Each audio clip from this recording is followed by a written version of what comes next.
well, part of men's business is about positive masculinity. And this realization that the buck's got to stop with me.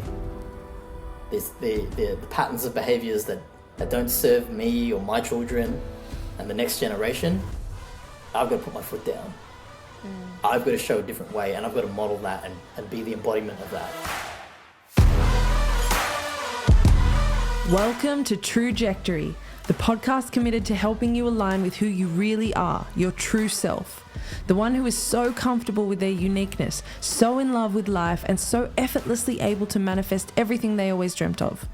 I want this podcast to be a resource to help you jump into the driver's seat rather than continuing as a passenger in your own story. Let's understand why we choose to hold ourselves back so we can shed the lies that we've programmed into our minds. We can heal the root causes and step into the epic human that we know we can be. If you're ready to start aligning with your trajectory, let's do it.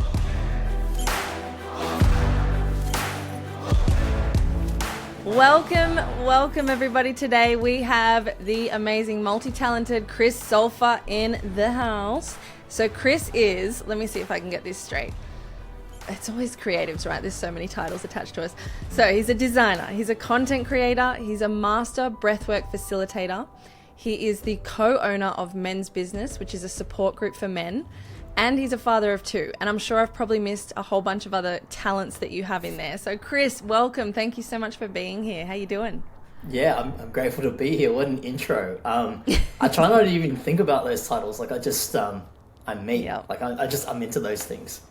I like that. Yes. Yeah. You're just an awesome human. You radiate a lot of light. And I mean, we've only met in person a few times, but we've connected a lot on internet, on social media and all sorts of things. And it's so nice to talk to someone who's in the same field as me, because I don't know about you, but beforehand, so we both work with cameras, we both shoot, we both edit, we both create content, all sorts of things. And I don't know about you, but it sort of tends to bleed into graphic design and all sorts of other things as well. And in the past, it used to be very, I can only speak from my own perspective, but when I would go on a shoot, when you'd have other shooters around, there was always this like energy of like this staunch, territorial sort of vibe. And I feel like that's slowly diminishing a little bit and we're getting to just be mates. What about you? Yeah, no, I can definitely resonate with that. I've got a few mates of mine that I talk to on a regular basis. They're also content creators. They're absolute weapons. And it's nice to just kind of like bounce ideas or share stuff I've worked on, and they're like, wow, that's really cool. And then it's just that mutual admiration that goes on. Yeah, definitely. Yeah. There's no more competition. We're all just creators, and we've just got so many tools to play with now. I mean, we were just doing the setup.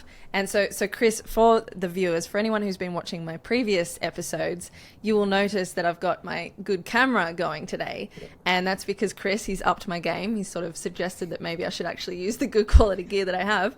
And so now I don't know if I'm going to be able to go back to my webcam. So thank you, Chris. Both thank you and damn you.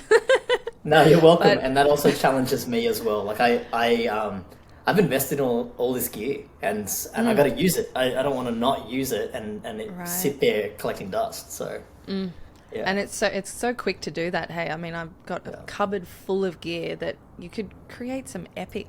I'm actually starting to do some more cinematographic. There we go, professional cinematic vlogging sort of stuff. So I'm starting to do that in the background because I just want to use what I can do for myself as well. Because I don't know about you, but when you do what you love so much, sometimes when you're always doing it for clients and on deadlines and with budgets involved, it can sort of dampen that fire and that passion that you have for it. So it's like finding a balance. Do you have any sort of balance with that? 100%. Like I am guilty of it all the time, that I spend a lot of time working on other people's stuff, and I kind of lose the focus on my own stuff, my own message. And I think doing this kind of thing, it fills my cup. And I think it's important as a creative. You gotta fill up your cup. You can't pour from an empty cup. You've got to be able to reinvest back in yourself. And it always helps when, you've done a long stint working for a client and you've learned all these really cool techniques and like tricks, and then you get to apply them for yourself. So I totally agree with what you're saying. And it's funny because I've had these rare opportunities where, for example, I'll shoot at a retreat and then I'll have somebody who's assisting me on the day get B-roll behind the scenes footage of me. And it's always nice to kind of share that glimpse of like, this is what is actually happening behind the scenes, and here's how I'm navigating that situation. Yeah, definitely. And people are loving to see more of the behind the scenes these days. Like, it's almost as important as the actual final piece in terms of content. But so you do so many things. So could you give me a little bit of a rundown of so is it, 12 different mini jobs that make up one, big fulfilling job? Or is it you've got one main sort of role and then you've got other like passion purposes? Because I just know you've got so much going on. So can you give us a bit of a rundown? I think that's always kind of been me. I've always been like, I've always dabbled in many different things. I've got a lot of passions. So I like to invest a little bit here and there into each of these things. So to begin with, at the core, I'm a graphic designer. I spend majority of my time doing graphic design, but I also do videography and video editing. And so that's sort of like my day-to-day job. I do that for a company that I work for, and I've been in each of these different creative practices for about 7 years or so in total, across multiple industries, but mostly in the fitness industry. And then the added new skill set on top of that, and this is hilarious how it's kind of worked out. So I'm a breathwork instructor, but so many of my creative abilities now bleed over into the breathwork industry. And so while I have my day-to-day job, I also do a lot of freelance work working with breathwork instructors, either capturing content or helping them create content like social media reels and YouTube videos and that kind of stuff. So it's so funny how well my professional experience has kind of tied really hand in hand with this whole new passion in breathwork. Yeah, that's beautiful. Yeah. And I love the content that you have been putting out with all of those breathwork retreats. I'm really eager to get myself down to one because it just looks so powerful. And I don't know about you, but I just love when you're filming, when you're filming an event or something like that, and you've got to capture all these tiny little moments that you're going to put together to tell the story of what that event was and what the tone and the mood and the feeling of that event was. And when you get those moments when someone is having a pure realization or an awakening, or they're in the middle of some sort of initiation and they're just alive, and you get to capture that on camera, like it's so rare, but it's so beautiful. And when you get to do things like breathwork retreats, I feel like you would have so many more of those beautiful moments popping up all around you. It's sort of like a plethora. It's so exciting. Yeah, I mean, you nailed it perfectly there. Sorry to cut you off. No. It's definitely what happens on these retreats, is that you get the full range of human emotion at a breathwork retreat. As you've probably seen, and maybe some of your listeners have seen on social media, is that's what's possible with breathwork. Well, I mean, we have so many things that we want to talk about today, but let's go on this tangent because I'm curious about breathwork. So can you give us more of a sort of, tell me why people should be doing breathwork? Why should I come to a retreat? What is the difference in that? Okay. What difference does it make in your life?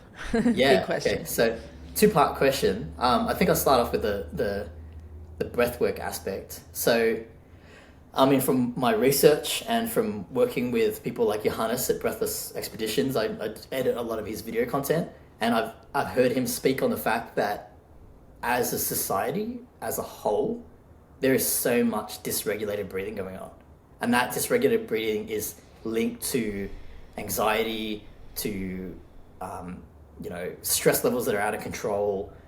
And breathwork, best way I can summarize it is that it's a spectrum. There are a variety of different techniques out there for different purposes. You can have breathwork for performance, that's going to help you with your physical well-being, it's going to help you training in the gym, etc., high intensity. And then you have more therapeutic breathwork practices that can be used for stress management, for nervous system regulation. And then on the further end of the spectrum, you also have these somatic release styles of breathwork.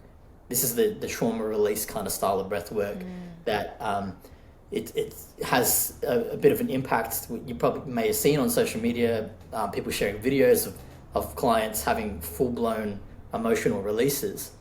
And so there's an entire different spectrum of breathwork. But in a nutshell, one way I like to use breathwork is I like to view it through the lens of breathwork being a remote control for your nervous system.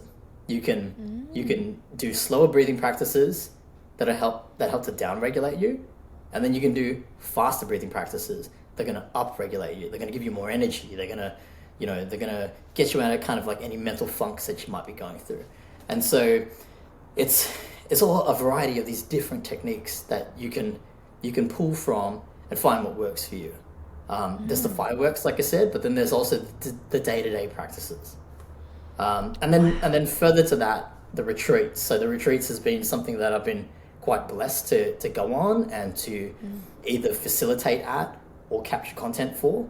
And that in itself is really awesome to experience. Like for me, and I said this at the last retreat I did, I went to Uluru and I shot a women's retreat, but I also got to facilitate a bit there as well.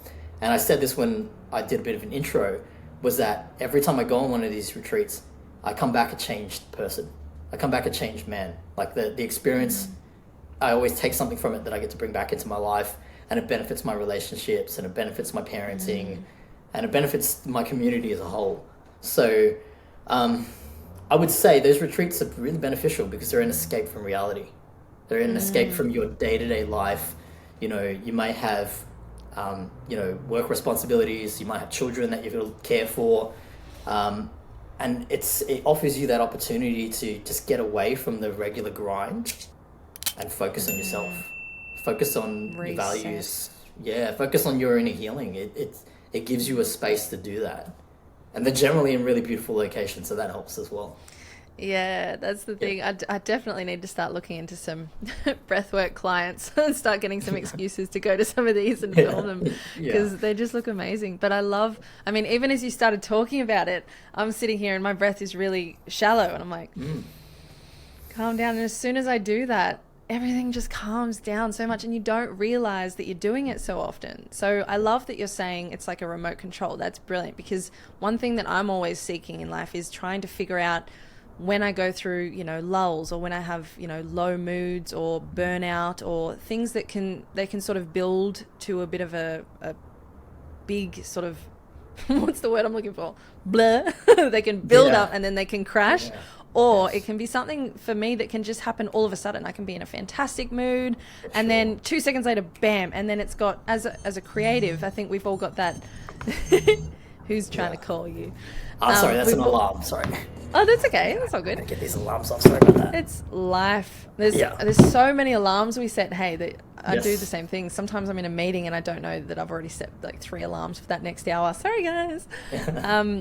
But yeah, no, I'm always looking for ways to sort of hack my own physiology, my biology, to wake me back up and get me back into a positive state where I'm ready to get back into work, because, there's so many factors we can talk about. But when you're saying that you can use it to upregulate yourself and get you back into a positive state, is there any sort of takeaway tip for our listeners that you could maybe give them a little tip, or is it something that they really need to study? Is there like a quick hack, or is there you need to go to a retreat? There is? Yes, I'll break that down. So that alarm on my phone, that was my midday breathwork flow alarm. So amazing. I like to have a bit of a routine. In the morning, I'll have a breathing practice. At lunchtime, I'll have another breathing practice, probably before I have my meal. And in the evening, I like to have another one. And these all serve a different purpose. The one in the morning is to upregulate my state. It's to start activating my nervous system. It's also reducing the cortisol spike that we get first thing in the morning. So instead of going for that first cup of coffee of the day, we're already heightened. We're already starting that slow, natural build up of the cortisol. We can actually reduce that cortisol and in turn alter our state so that we're not so affected by the stresses that we're experiencing first thing in the morning. You could be rushing to get your kids to school. You could be stuck in traffic and you're starting to get road rage. Adding a coffee into the mix, that's adding to the stress bucket. So doing a breathwork routine in the morning, that's going to sort of change the baseline. Like you're getting that cortisol spike, but maybe you're just going to stop here and it's just going to level out.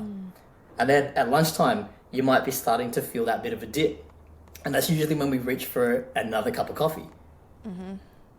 But it's probably better if you get a breathwork routine established around lunch before you eat. It's going to help with your digestion.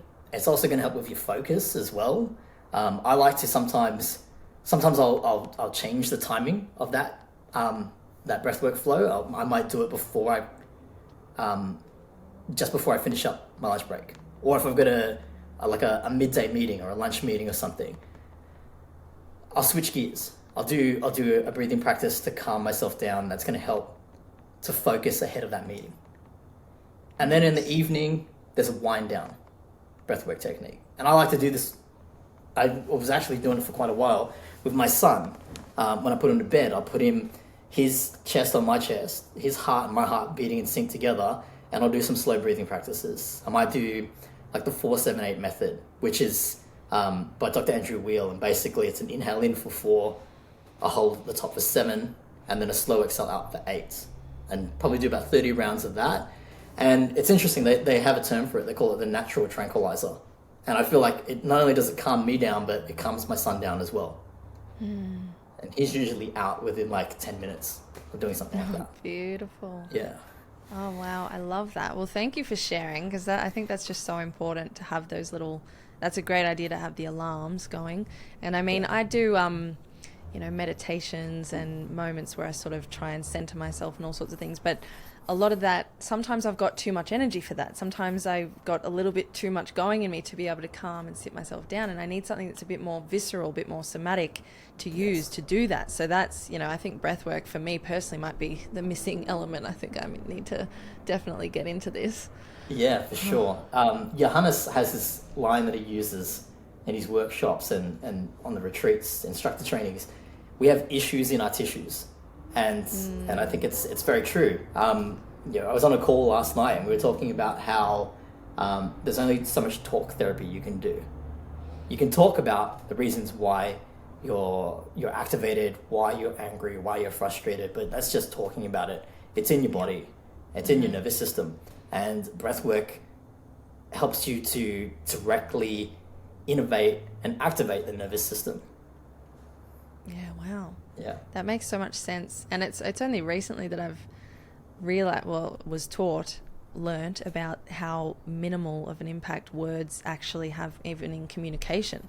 They're such a tiny element, but so you're so spot on. Just, you need to actually get into the body, because the body is what is holding all of these, energetic blocks and things that we have totally just brushed over, and things that we've been through when we were very young and gone, oh, that's all fine, it's in the past. It's like, well, body is keeping score. That's it. Yeah, there's a great book on that. The Body Keeps the Score, Dr. Bessel van der Kolk. 100%. We don't realize it, but that's that subconscious layer that rules our life. It's the patterns of behavior that we may have been conditioned with at a young age that still show up as an adult. And breathwork, it also has that other layer. So this is where I was talking about the fireworks. So when we do that more activated style of breathwork, the breathwork ceremonies, the longer prolonged sessions, 20 to 40 minutes and up, there's different terms for it. There's holotropic breathwork, there's shamanic breathwork, transformational breathwork, breakthrough breathwork. That style of breathwork, so what happens is fascinating, and I've always loved this term. It's called transient hyperfrontality. Transient means temporary, and hyperfrontality means there's a reduction in the blood flow to your prefrontal cortex. And your prefrontal cortex is always sort of, creating logic and reasoning for why you act the way you do.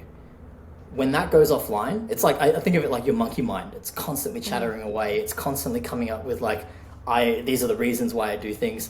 Once that goes quiet, you have access to your subconscious, where your trauma, your limiting beliefs, all these past experiences, they can come to the surface. And that's why people tend to have such profound somatic releases, because it's stuff that they've been holding on for a long time.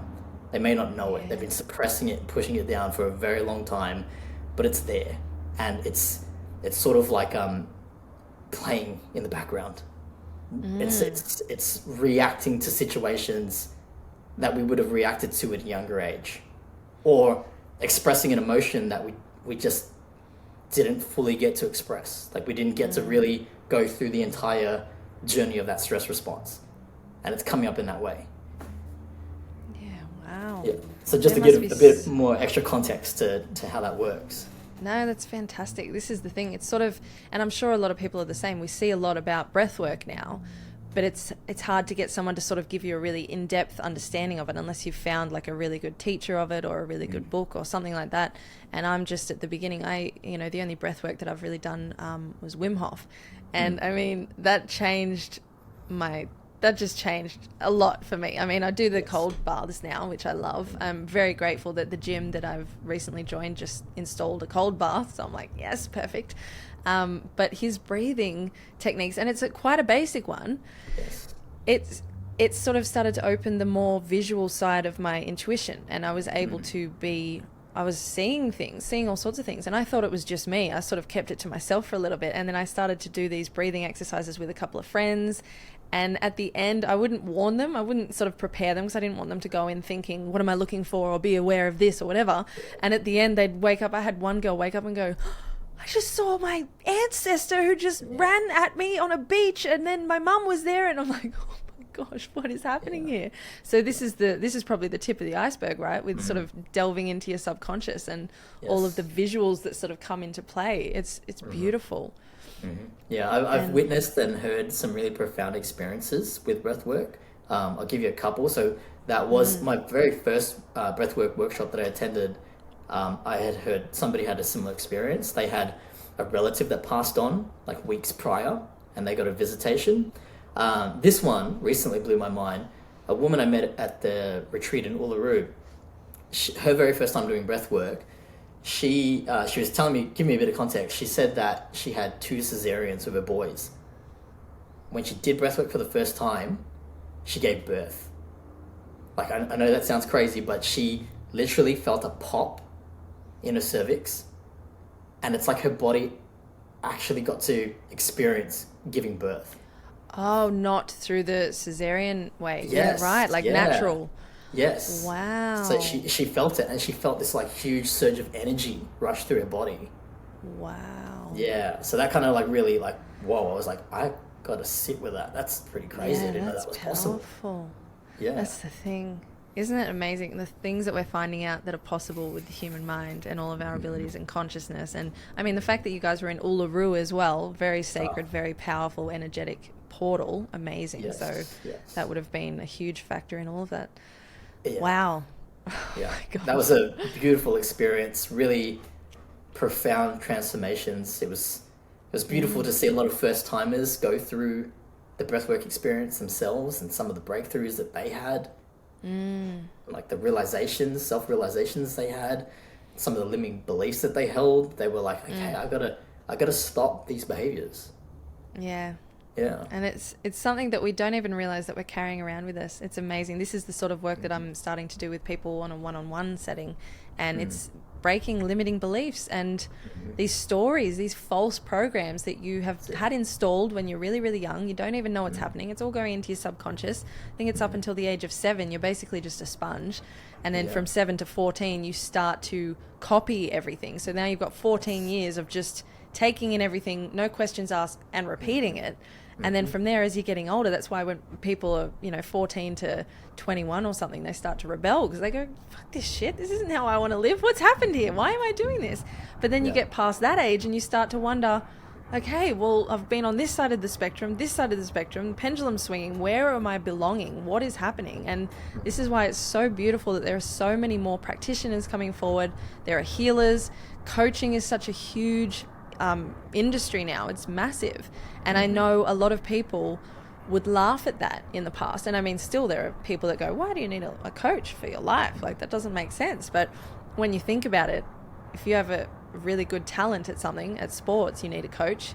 It's really handy to have people who have, and it doesn't mean that life coaches have all the answers. We're all continuously learning and growing and figuring shit out as we go. But to have someone, even as a sounding board, who can sort of observe what you're saying, how you're saying it, how you're holding yourself, and they can start to witness these limiting beliefs and patterns and programs and go, okay, this is what we're going to focus on. This is what we're going to hone in on.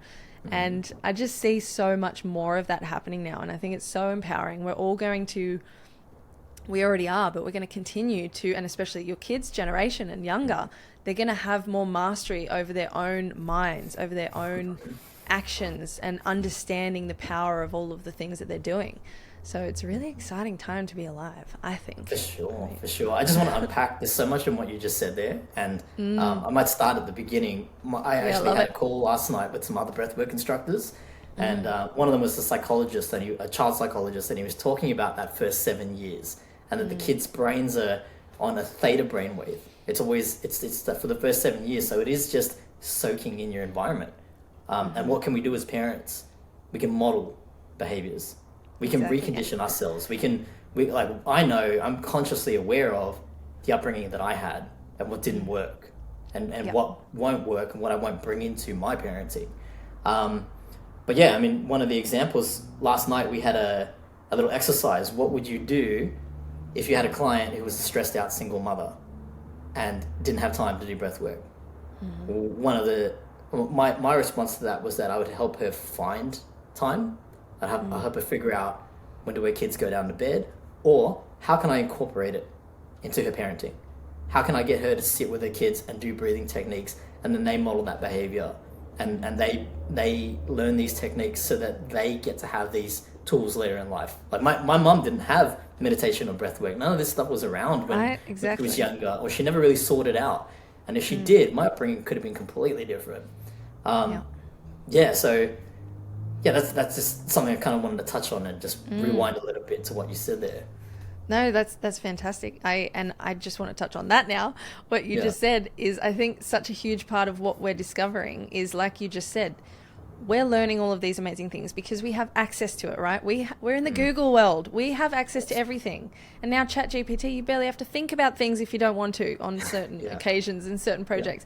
So we have the opportunity to model better behavior for the younger generations, whether it's kids, whether it's nieces, nephews, sisters, brothers, whatever it might be. And this is, again, where words mean shit, really. It's your actions. It is what you are doing. So you don't say, I'm great at this and you're great at this, and then you go around and you act, outside of that behavior, because that's going to counteract. It's going to not work. But I think a really important part, like you just said, is for people who are coming up in this day and age, around our age group, a little bit above and below, to not look back and blame their parents for, well, you didn't do this for me. I now know about this and this and this. Well, you didn't do that. It's like, well, how could they have known that?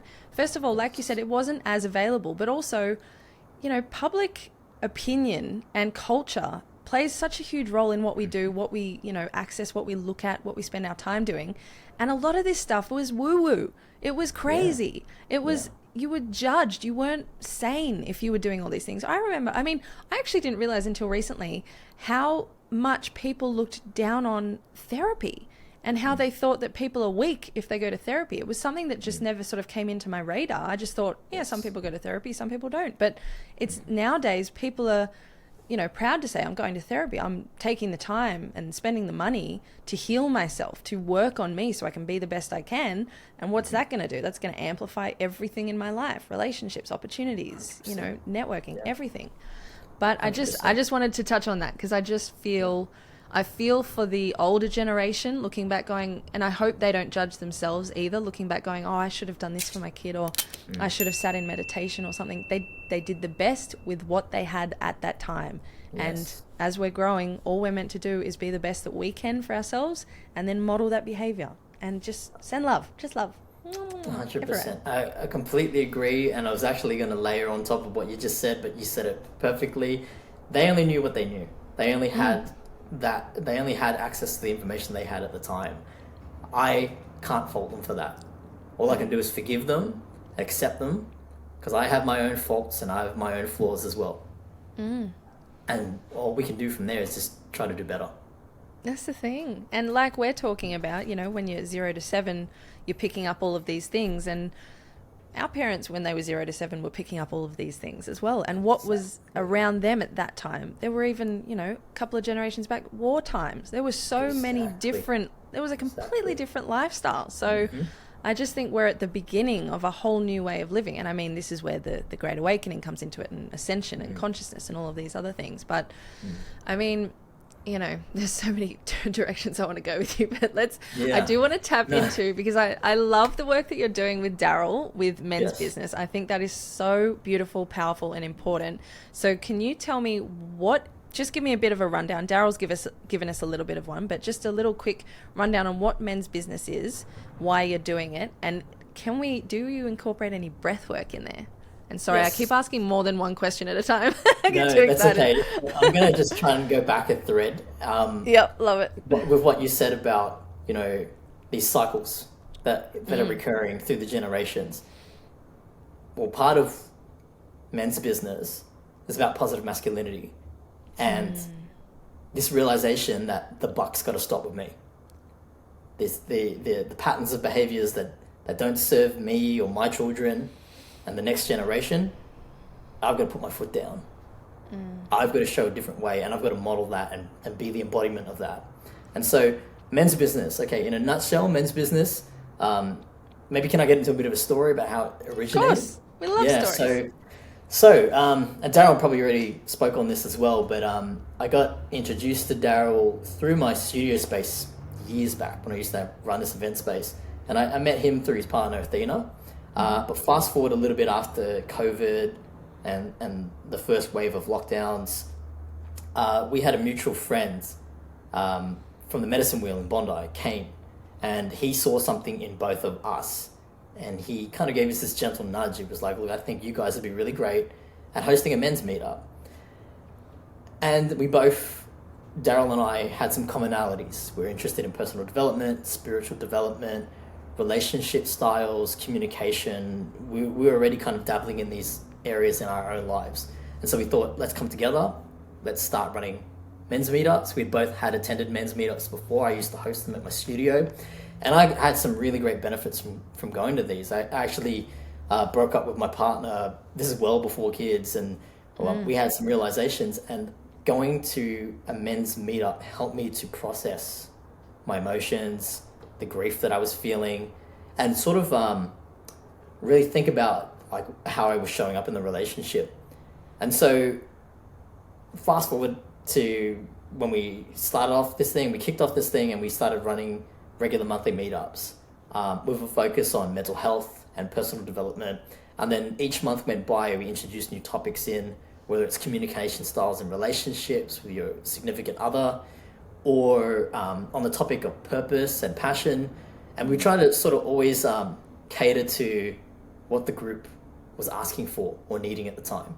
And it's been really eye-opening experience. I've like one of the things that became a consistent thing for us was at the start of every meetup, we would read out some statistics around men's mental health and the landscape of what men are dealing with today.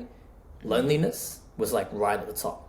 So many men don't have a close friend or somebody they can confide in about their personal struggles. And I think that's due in part to social conditioning. Be a man, toughen up. Like, men don't talk about these kinds of things. But in what you said before too, therapy is so much more accepted now. The stigma around mental health, I think that whole landscape has shifted. You've got so many different mental health resources out there. Yeah, there's something for everyone had now. 10 years ago, right? There's so many different ones out there to fit every kind of demographic that's out there. Men's work itself, that landscape has shifted. There probably would have been like a small handful 5 to 10 years ago. Now they're everywhere, in every state. And really? I think, yeah, for sure. Like I've met a lot of them, a lot of the facilitators and the people who run these things. And then there's also smaller groups, there's online groups. I think there's a real need for it in this day and age.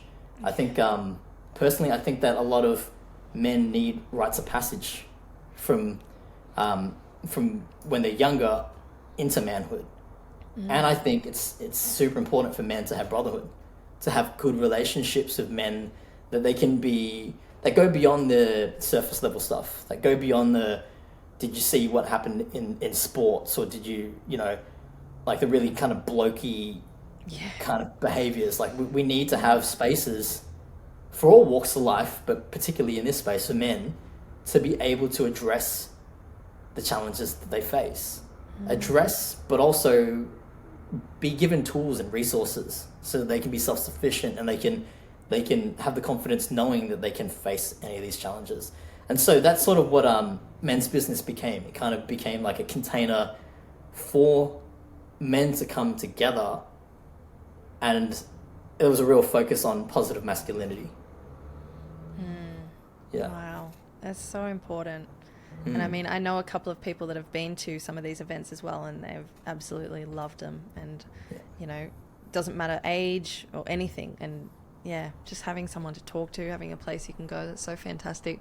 Because it's so true. I have a couple of friends, guys who are close friends, and I'm at the point in my life now where I only want real conversations. I've done the fake chit chat, small talk. I'm just so not engaged by it, and I have no poker face. Like, you can tell if I'm bored. So this is another reason why I love doing this podcast, because I'm getting, you know, people who really love to talk about their passion, and we can just riff. But I have a few friends who are guys, and they've said the same thing to me. When they talk to me, they can just be themselves. They can talk about whatever. The deeper, the better with me. Let's get real. Let's get deep. Let's figure some shit out. And then they go to their male, you know, groups of friends, whether it's 1 or 2 or 3 or 4, you know, other guys. And instantly the conversation is shifted to sports or checking out girls or even inappropriate jokes. I mean, there's this whole joke about older men and they get really inappropriate at a certain age. I thought that was a joke, but I'm noticing a lot more of it. I don't think they do it on purpose. And I shouldn't generalize. It's not everyone. But I mean, that's why this is so important, what you and Daryl are doing, because you're giving men a space to go, you know what, I don't know what I need to talk about, but I just need to know that there are other guys out there that can sort of open up with me and give me some hints about what the hell I'm supposed to do with all these emotions. Because, you know, when they're channeled in the wrong ways, who knows what sort of negative behaviors are going to come out of that. 100%. I mean, it's so important, I think, as individuals, but men especially, to have a soundboard, to have other guys who've got your back, who are going to listen to what you have to say without judgment and give you words of encouragement or even some tough love, because we can be our own critic, but we can also avoid a lot of our shit, men especially. And I think having a space where you've got that support network is super important. Another thing I wanted to touch on too is that, yes, we do incorporate the breath work, and there's been some really fascinating insights in that as well. I won't name names, but like, you know, I've had men in the group get emotional and actually had to leave the room because they didn't feel comfortable expressing that, you know, I started to get teary. I really wanted to get angry. I had all these emotions bubble up that I didn't know were there. And that's kind of another element, is providing that space for them to shed that stuff, to let go of some of that stuff. That is beautiful. Oh, more of that, please. More of that. All right, let's switch back to your work life, because, I mean, the whole reason that I've started doing this podcast and the work that I'm doing is because I used to work in an office job for 7 years that I really didn't like. This was from ages 17 to 24, so I was quite young. I actually started working at 12. I was kind of that mentality, very fear-based, must have money. Money is all you need in life. You know, don't worry about enjoying what you do, just get the money. So even when I was still in school, I was trying to get multiple jobs throughout the week, you know, weekend jobs, weeknight jobs, all sorts of things just to get money. And so when I found this office life, you know, opportunity, great money, horrible mental health. It was probably the most unhealthy I've been. I ate horribly. I mean, the highlight of the day was me going out at lunch and bringing some snacks back to the office and having a little bottom drawer of snacks whenever I want to like have a sugar high. And I was like, yeah, life is good again. Oh no, I'm still here. And so I hate thinking about people being in that situation.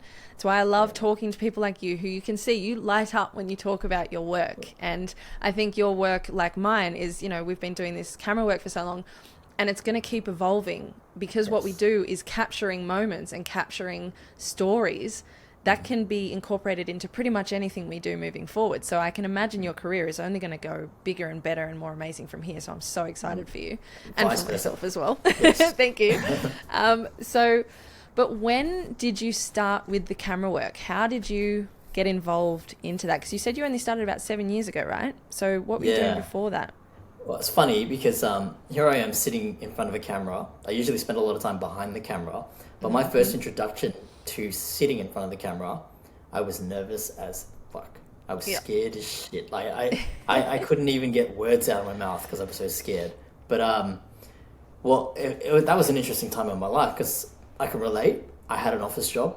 It was like Neo in the Matrix. Like I just felt like I was a drone. I was just, literally my job was file management. So I'd go into these big corridors full of files and slot files into the shelf. It was the most soul-sucking job I ever had. And it was probably the most depressed I'd ever been while I was there. I was coping with a lot of childhood trauma and past experiences that I hadn't fully processed in my early to mid 20s. And while I was there, I mean, this is kind of like a side tangent, but while I was there, one thing that I remember becoming absolutely obsessed with was podcasts.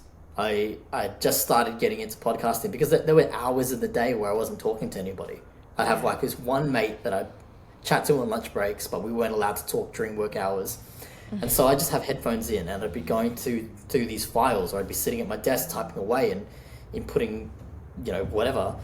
And I'd just be listening to podcasts and soaking in everything from entrepreneurship to business mindset to career development to pursuing your passion. And that sort of became a big catalyst for me to get out of that job, to figure out what are my skills, what is my passion, and how do I start to evolve those abilities. And so, sorry, this is kind of like a really big circular way of getting to the point, but I love it. It's during that period of time where I was sort of every hour outside of those work hours, because I had to hold down that job. I had to pay rent. I had to do the 9 to 5 thing. But every hour outside of those hours, I was figuring out what I really wanted to do. I was going all in. I was spending my money and investing in myself and in the areas of expertise I wanted to focus on. So whether that be going and buying a camera and jumping on YouTube and learning at home and experimenting, that was one way. At the time, this was my first introduction to graphic design and the creative industry, because I didn't start there. I've always had an interest in it, but while I was working at that job, what I was actually doing was in my outside of work hours life, I was studying to become a tattoo artist. I thought that's what I was going to do. Yeah, and that's actually how I learned graphic design. Left field. Yeah. Wow. Yeah. Okay. Yeah, so I was really adamant about being self-taught. Learning the intricacies of the craft of tattoo artistry, and I started interning on the weekends and working as a junior with other tattoo artists and learning off of them and soaking in and taking in their mentorship. And then from there, the graphic design kind of became like a side thing, because I realized I needed to have some graphic design skills to learn the art of tattooing. And then that sort of translated into t-shirt design. And then from t-shirt design, it landed me a job working for a CrossFit gym. And then working at the CrossFit gym, I learned a whole bunch of different skills. I learned how to use cameras for photography, for video. I learned how to use graphic design to create social media content.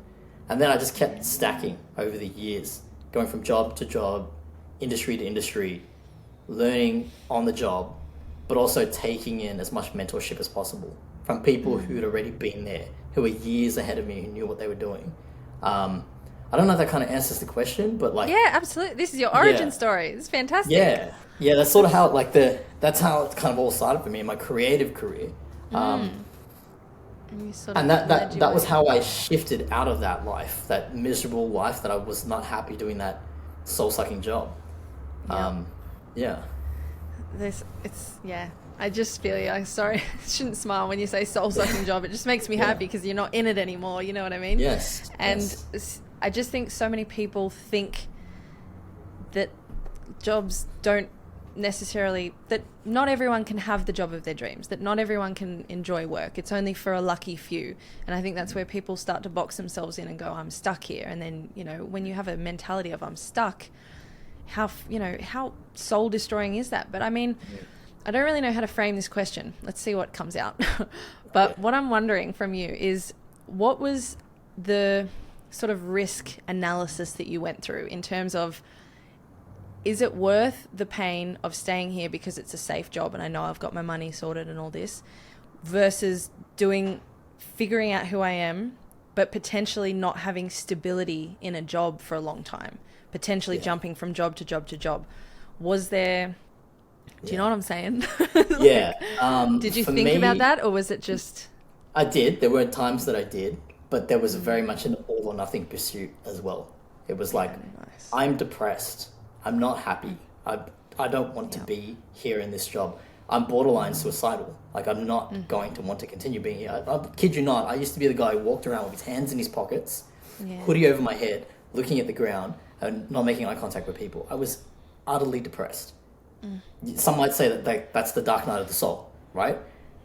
I think that dark nights of the soul, or depression in general, is an indicator that something is not working in your life.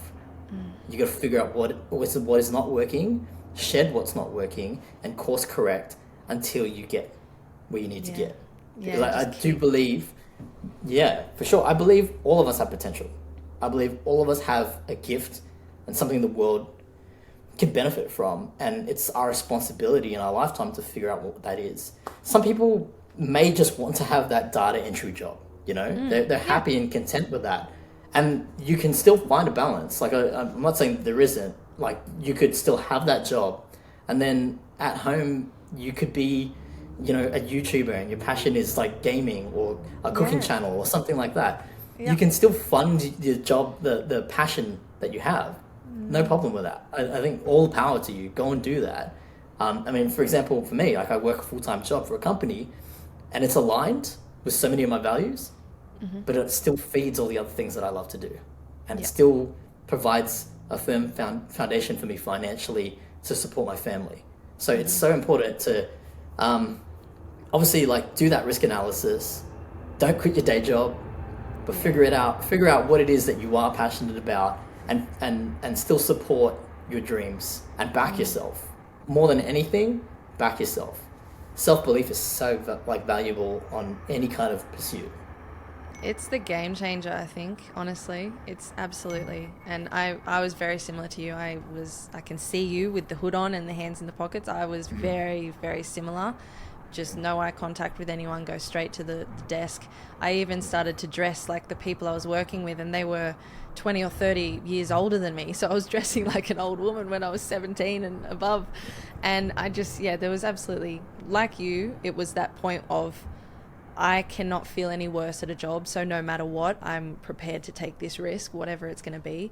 And I like what you said. It's your responsibility to share what you can share with the world, but it's your responsibility to find that bit by bit. It might not all happen overnight. It probably won't happen all overnight, and you won't get everything just coming to you in one big fell swoop. You'll start by following your passion, and that's what starts to lead you, like breadcrumbs. It leads you towards what you're meant to do, but all of those breadcrumbs are you developing different skills and adding to your arsenal, and so there's no loss there, really.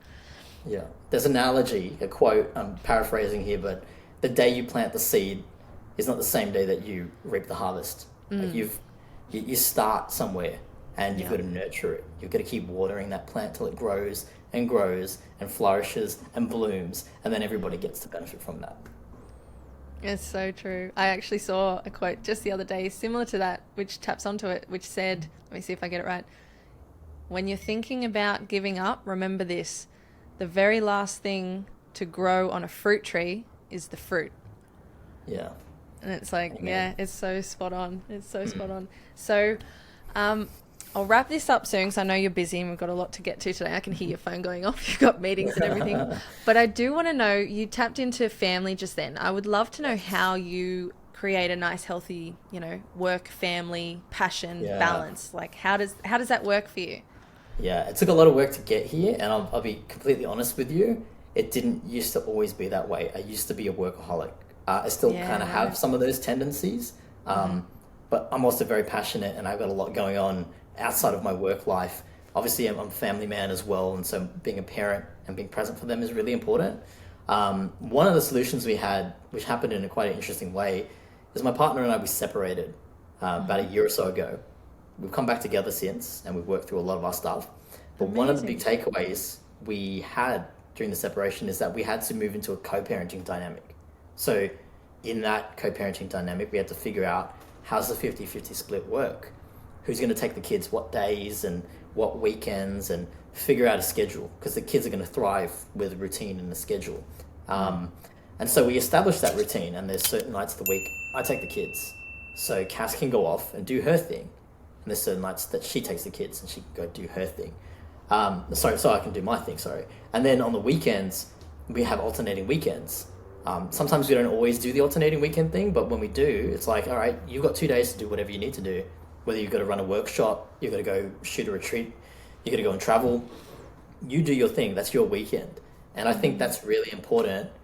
Like, it's a two-part thing. It's like important to maintain that work-life balance. And it's funny because I've got a friend of mine who says there's no such thing as a work-life balance, it's all life. But I think if you work with the right systems in place, everyone's going to benefit, everyone's going to thrive. Yeah. But also, it benefits your relationship, because I think my ideal view on a relationship is that it's like two people watering each other, and together they grow. And one way of doing that is giving that person the space to thrive, so that they can come back to the relationship fulfilled in their own life, in their own pursuits. It's funny, there's the 5 love languages, right? Yep. I read this one, there's a 6th love language, and the 6th love language is actually giving your partner space, so they can fill up their cup, so that they can recharge their batteries, or they can pursue the things that they love, because that's what lights them up. It gives them their soul's purpose.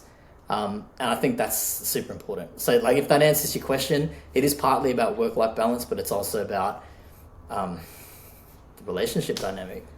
I absolutely love that, and I love both of you. You're both such powerful humans, and you're doing such amazing work with so many other people. So it is so important to give each other that time to do that. But also, by doing that, you're coming back to the relationship so fulfilled and your brightest version of yourself. You're not diminishing, you're not feeling resentful, you're not feeling guilt. It's like there's so many things that go into relationships. So many, people sort of look at it as sacrifices, but it can be a partnership. Like you said, it can be a complete balance. And I think there's a lot more of that happening in relationships these days.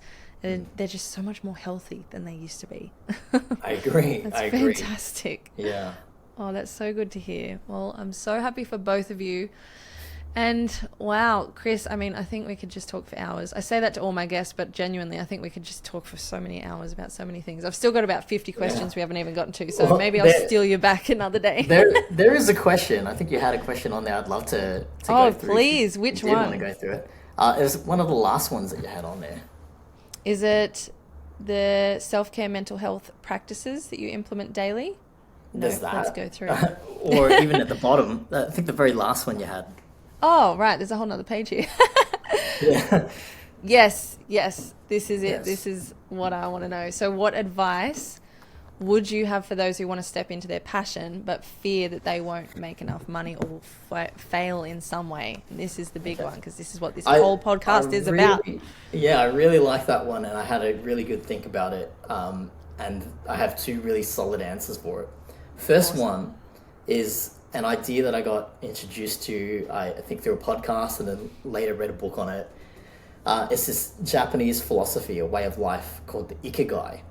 And the Ikigai is basically the merger of what you love, like what's something you could do and you don't even care about money, you just do it anyways because you love it so much, what the world needs, and what you can get paid for.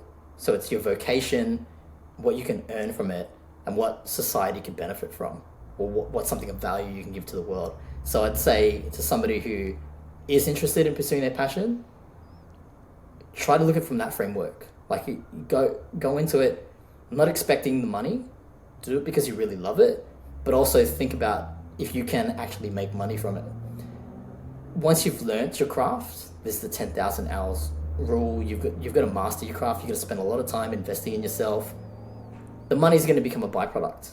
And it becomes a byproduct of the value you put into the world.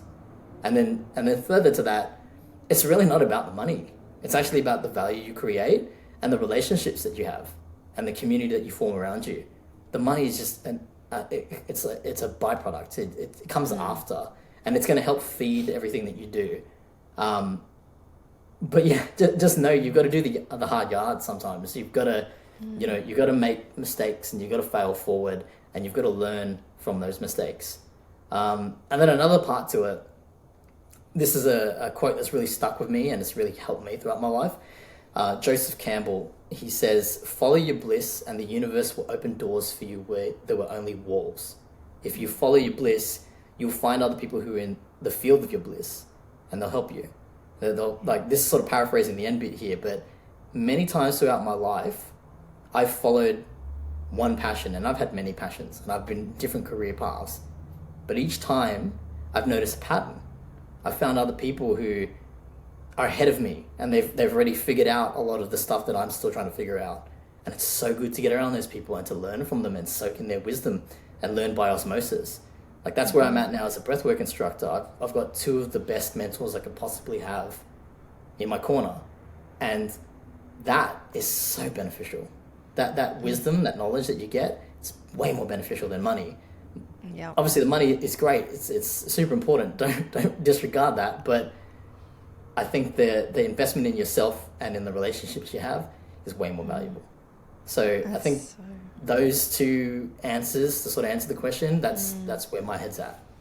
That's beautiful. And I love that. It's so, so true. I think people definitely need to reframe their idea of what success is, because I think we get caught up in, well, money is success. Success is money. So what if you had $5 million now, but you were doing something you hated every day? Is that success to you? Like, is that what it looks like?